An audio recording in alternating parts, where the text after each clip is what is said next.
Welcome po sa Kainang Pinoy. Ang i-feature po natin ngayon ay ang dinengdeng na labong. Ito po ang ating mga gamitin.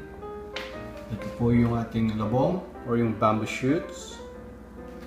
Gagamit po tayo ng kamatis, kamote, sibuyas, dahon ng saluyot. Meron din po tayong isda, ipiprito po natin yan. Bali, tilapia fillet po ito. Bagong na isda, salt and pepper, saka po tubig. Make sure po na hugasan po muna natin ang mga gulay.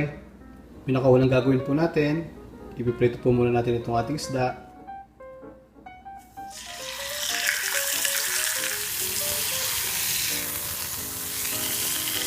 Set aside lang po natin ito pag naluto na. Next step po, pakulang po natin itong labong for 15 to 20 minutes para mawala yung angking amoy niya. Pero tansyahan po ninyo, huwag po ninyo hayaang ma-overcook itong labong. Pagkatapos po mapakuloan itong labong, make sure po na itapon natin yung tubig na pinagpakuluan at i-set aside po natin itong labong. Ngayon po sa pagluluto ng dinengdeng, magpakulo po muna tayo ng tubig. Sa unang kulo po, maglagay na po tayo ng 2 kutsarang bagoong.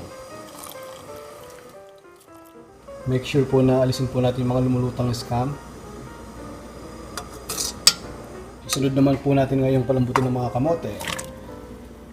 Kapag malapit na po lumambot yung kamote, pwede na po natin ilagay ang sibuyas at kamatis.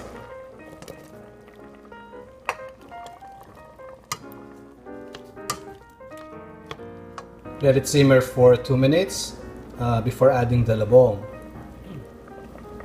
Ngayon po, pwede natin ilagay yung labong.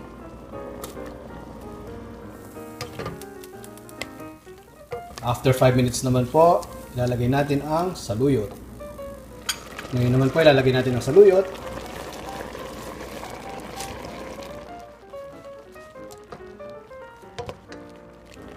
Lutuin na po natin ngayon ito ng 3 minutes bago natin ilagay yung ating isda. Pwede na po natin ngayon ilagay yung isda.